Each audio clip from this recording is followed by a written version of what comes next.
Kothapalli BJP ఆధ్వర్యంలో నిరసన కార్యక్రమం నిర్వహించారు.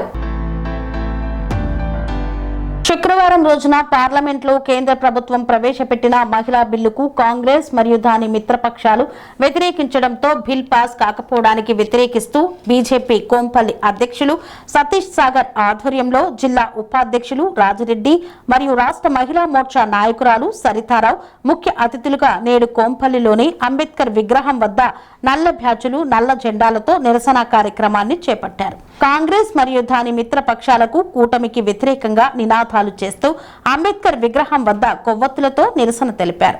ఈ సందర్భంగా సరిత మాట్లాడుతూ కేంద్ర ప్రభుత్వం మహిళలకు రాజ్యాధికారంలో చట్టబద్ధత కల్పించే విధంగా పెట్టిన ఈ బిల్లుకు కాంగ్రెస్ మిత్రపక్షాలు వ్యతిరేకించడం మహిళలపై వారికి ఉన్న అక్కసును తెలుపుతుందన్నారు. గత అనేక దఫాలుగా కాంగ్రెస్ కేంద్ర ప్రభుత్వంలో ఉన్న ఈ బిల్లు పెట్టే ఆలోచన చేయలేదు.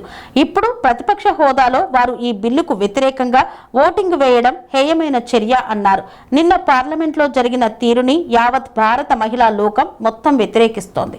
రాబోయే రోజుల్లో కాంగ్రెస్ పార్టీ మరియు దాని మిగతా పక్షాలను భూస్థాపితం చేసే విధంగా మహిళా లోకం కంకణం కట్టుకుంటుందని తెలిపారు. ఈ కార్యక్రమంలో జిల్లా కౌన్సిల్ సభ్యులు జనార్దన్ రెడ్డి, బీజేపీ జిల్లా నాయకులు శివాజీరాజ్, శంకర్ నాయక్, అశోక్ తదితరులు పాల్గొన్నారు. పెరిగినా కొద్దీ ఏ విధంగా చట్టసభల్లో సీట్లు పెరుగుతాయో అదేవిధంగా ఆడవాళ్ళు వర్క్ ఫోర్స్ అయినప్పుడు, ఆడవాళ్ళు మగవాళ్ళతో సరిసమానంగా నడిచినప్పుడు ఆడవాళ్ళు తప్పకుండా చట్టసభల్లో వాళ్ళకి రిజర్వేషన్ ఉండాలి. ఈ మాత్రం అర్థం కానీ అర్థమైనట్టు నటిస్తున్న కాంగ్రెస్ ప్రభుత్వం నిజంగా ఒక మంచి ఛాన్స్, లేడీస్కి వచ్చిన మంచి ఛాన్స్ని నిర్వీర్యం చేసింది. బీజేపీ గవర్నమెంట్ సాధిస్తున్న ఈ ఘన విజయాలు చూసి కుళ్ళుకొని ఈ యొక్క బిల్లుని నిర్వీర్యం చేసింది.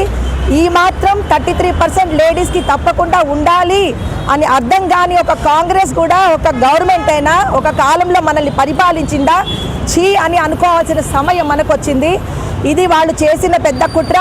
లేడీస్ తప్పకుండా వాళ్ళకి మంచి బుద్ధి చెప్తారు అని మా గట్టి నమ్మకం. మరి ఇప్పుడు బిల్లు పాస్ చేయడానికి మన నరేంద్ర మోడీ గారు ఎంతో కష్టపడి బిల్లును పార్లమెంటుకి తీసుకొచ్చి ఆమోదించే సమయంలో సొంత రాజకీయ స్వార్థంని ఉపయోగించి ఈ బిల్లును రద్దు చేయడం జరిగింది. ఇది ఇక్కడితో ఆగదు. అక్కడ ఉన్న పొలిటికల్ ఏవైతే ఇప్పుడు అపోజిషన్ పార్టీలో ఉన్న పొలిటికల్లో ఉన్న మహిళలు మీరు గుర్తించాలి. మీరు కూడా మహిళలే కదా. మీ సొంత పార్టీలో ఉన్న మహిళలను కాళ్ళు చేతులు కట్టేశారు. ఇప్పుడు మీరు దీన్ని గుర్తించి ఇంకా ముందు ఇక్కడితో ఇది ఆగేది కాదు. మేము నిరసన కొనసాగిస్తూనే ఉంటాం. మా హక్కు మేము సాధించుకునే వరకు మేము పోరాడుతూనే ఉంటాం. భారత్ మాతాకి జై. నరేంద్ర మోడీ గారి నాయకత్వం వర్ధిల్లాలి. మేము బీజేపీ మహిళా మోర్చా నుంచి ఈరోజు ఈ నిరసన కార్యక్రమం చేయడం జరుగుతుంది. ఇది ముఖ్యంగా దేనికోసం అంటే ఈ బిల్లుని మేమే పాస్ చేసాము, మా ప్రభుత్వం ఉన్నప్పుడే ఇది అమలైంది అనుకుంటా ప్రచారం చేస్తున్నారు. అంతలు ప్రచారం చేసినప్పుడు నీకంత దమ్ము ధైర్యం లేనప్పుడు ఈరోజు మా పార్టీ నేత మా ముద్దుబిడ్డ నరేంద్ర మోడీ గారు ముందుకొచ్చి ఇంతగానం 33% రిజర్వేషన్ బిల్లు పాస్ చేస్తే మీ ప్రభుత్వం ఏం చేసిందండి? ఆ రోజు అన్ని మాటలు చెప్పి అన్ని ఇష్టం వచ్చినట్టు మాట్లాడి ఈరోజు మీ వరకు వస్తే ఇంత అవమానిస్తారా మహిళల్ని అని నేను మిమ్మల్ని అడుగుతున్నాను. మీ పార్టీలో కూడా మహిళలు ఉన్నారు. మరి వాళ్ళకి మీరు ఏం చెప్పి వాళ్ళని నోరు మోయించారో నాకైతే తెలియదు. మహిళలుగా పార్టీలో ఉండి వాళ్ళ వ్యక్తిగతంగా వాళ్ళు మాట్లాడి ఈ రిజర్వేషన్ అమలు చేయాలన్న పరిస్థితిలో ఉండే వాళ్ళు మరి మీరు ఏం చెప్పి వాళ్ళు నోరు మోయించారో ఈరోజు మరి వాళ్ళు ఓటు వేయకుండా ఏమంటారు ఈ రిజర్వేషన్ అడ్డుకోవడం జరిగింది. దీన్ని మేము బీజేపీ పార్టీ నుంచి ఖండిస్తున్నాము.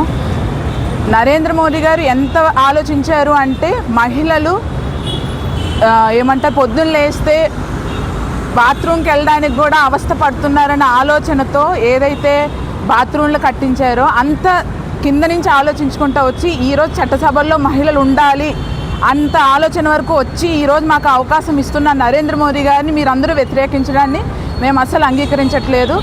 రేవంత్ రెడ్డి ఏ రోజుకన్నా నువ్వు చేసిన దానికి అనుభవిస్తావు. Congress party down. దశాబ్దాలుగా మహిళలకి చట్టసభల్లో 33% రిజర్వేషన్ ఇచ్చే బిల్లు నామమాత్రంగా పెట్టడము, అది దాన్ని చాలా పార్టీలు వ్యతిరేకించడము, సమాజ్వాదీ పార్టీ, ములాయం సింగ్ యాదవ్, లాలూ ప్రసాద్ యాదవ్ వాళ్ళు ఎంపీలుగా ఉన్నప్పుడు ఆ మహిళల రిజర్వేషన్ని వ్యతిరేకించి ఆ బిల్లుని అటకెక్కించారు. ఎన్నో ప్రయాసాల తర్వాత నరేంద్ర మోదీ గారు ఆ బిల్లుని ప్రవేశపెట్టి చట్టసభల్లోకి మహిళల్ని 33% రిజర్వేషన్తో తీసుకురావాలని అనుకున్నప్పుడు అందరూ కలిసికట్టుగా ఈ ఒక్క విషయంలో మాత్రం ఆ మహిళలకు జరిగే మంచిని వ్యతిరేకించడానికి మాత్రం కట్టకట్టుకొని అందరూ ఓటింగ్ వేశారు. ఇది జనాలు మీరు నెక్స్ట్ ఎలక్షన్స్లో గుర్తుపెట్టుకోవాలి. మహిళల అభివృద్ధికి ఎంతగా పాటుపడుతున్నారో ఈ పార్టీలు మీరు ఆలోచించాలి. నరేంద్ర మోదీ గారు వచ్చిన దగ్గర నుంచి మహిళలకి ప్రతి ఒక్కటి వాళ్ళ పుట్టిన దగ్గర నుంచి చనిపోయేంత వరకు ప్రతి విషయంలో బేటీ బచావో బేటీ పడావో కానీ, సుకన్య సమృద్ధి యోజన కానీ, డ్రోన్ దీదీ కానీ వాళ్ళ ఆర్థిక అభివృద్ధికి చాలా విలక్షణమైన పథకాలు ప్రవేశపెట్టి మహిళల అభివృద్ధికి ప్రయత్నం చేస్తున్నారు. ఎన్నో రంగాల్లో మహిళలు 50% జనాభాలో ఉన్న మహిళలు ఎన్నో రంగాల్లో రాణిస్తున్నప్పటికీ ఇంకా రాజకీయాల్లో వాళ్ళ ప్రాతినిధ్యం నామమాత్రంగానే ఉంది. అలాంటప్పుడు వాళ్ళకి 33% రిజర్వేషన్ కల్పించినప్పుడు వాళ్ళ సంఖ్య పెరుగుతుందని, దాని ద్వారా మహిళా అభివృద్ధి జరుగుతుందని, ఇంకా భారతదేశంలో అట్టడుగు వర్గాలలో ఉన్న మహిళలకి చాలా ఫెసిలిటీస్ అందకుండా ఉంటున్నాయి. అవన్నీ పోయి మహిళలే రాజకీయ రంగాలకు వస్తే చాలా అభివృద్ధి జరుగుతుందని ఎంతో విజ్ఞతతో ఆలోచించిన నరేంద్ర మోదీ గారి ప్రయత్నాన్ని రాహుల్ గాంధీ కూటమి మొత్తం వాళ్ళ ప్రయత్నం మీద నీళ్లు పోసి దాన్ని అటకెక్కించడం జరిగింది. ఇది ప్రజలు చాలా గుర్తుంచుకోవాల్సిన విషయము. వీళ్ళ స్వార్థ రాజకీయాలు తప్ప మహిళలు కానీ మహిళల అభివృద్ధి మీద కానీ కొంచెం కూడా చిత్తశుద్ధి లేదు. వాళ్ళకు వచ్చిన నష్టం ఏముంది? వాళ్ళకు మహిళలు చట్టసభల్లోకి వస్తున్నారంటే వాళ్ళు ఎందుకంత భయపడుతున్నారు? వాళ్ళ సీట్లు పోతాయనా? వాళ్ళకి రాజకీయ భవిష్యత్తు ఉండదనా?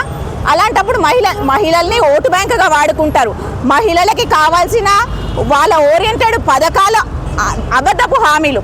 కూడా కాదు, అబద్ధపు హామీలు ఇచ్చి రాజకీయాల్లో గెలిచి రాజ్యాలు వెళ్తున్నారు. కానీ మహిళలకి రాజ్యాధికారం వద్దా? కాంగ్రెస్ ప్రభుత్వం మహిళల్ని చేసినంత మోసం ఏ ప్రభుత్వం చేయలేదు. మహిళలకి 2500 ఇస్తామన్నారు, ఇవ్వలేదు. యువతలకి స్కూటీలు ఇస్తామన్నారు, ఇవ్వలేదు. ఆ గ్రామజ్యోతి కింద 0 పవర్ ఇస్తామన్నారు, ఎక్కడో కొంత చేసి ఊరుకున్నారు. మహిళలకి పెన్షన్ ఇస్తామన్నారు, అది ఇవ్వలేదు. ప్రతి మహిళకి ఇస్తామన్నా వాళ్ళ పెన్షన్ పెంచలేదు. ప్రతి మహిళకి 2500 ఇస్తామన్నారు, ఆ మాటే లేదు. 2.5 ఏళ్ళు గడుస్తున్నా కనీసం దాని దిశగా ఆలోచన కూడా చేయట్లేదు. మహిళల్ని మోసం చేసి గద్దెనెక్కిన కాంగ్రెస్ ప్రభుత్వం కట్టకట్టుకొని మహిళల్ని మోసం చేసి వాళ్ళకి రావాల్సిన మోదీ గారు చేసిన మంచిని కూడా అడ్డుకుని మహిళలకి తీరని ద్రోహం చేశారు. చరిత్రలో ఇది బ్లాక్ డే. మీరు చరిత్రలో నిలిచిపోతారు మహిళలకు చేసిన ద్రోహానికి. రాజకీయంగా చూసుకుంటే ఇన్ని సంవత్సరాల నుంచి ఎవరైతే ఇలాంటివి చేశారో వాళ్ళు తప్పకుండా మూల్యం చెల్లించవలసి వచ్చింది. తప్పకుండా ఈసారి నెక్స్ట్ మీకు పుట్టగత్తు లేకుండా పోతాయి.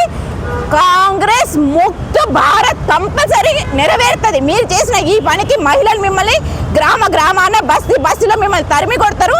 కాంగ్రెస్ ముక్తి భారత్ రావడానికి మీరే పునాది వేసుకున్నారు.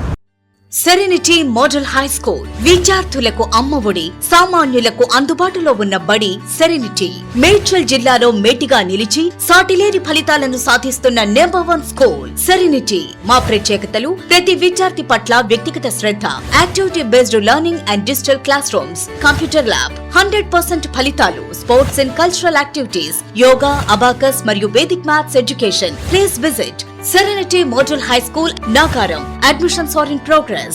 Call 040-271-46899 and 040-271-48699.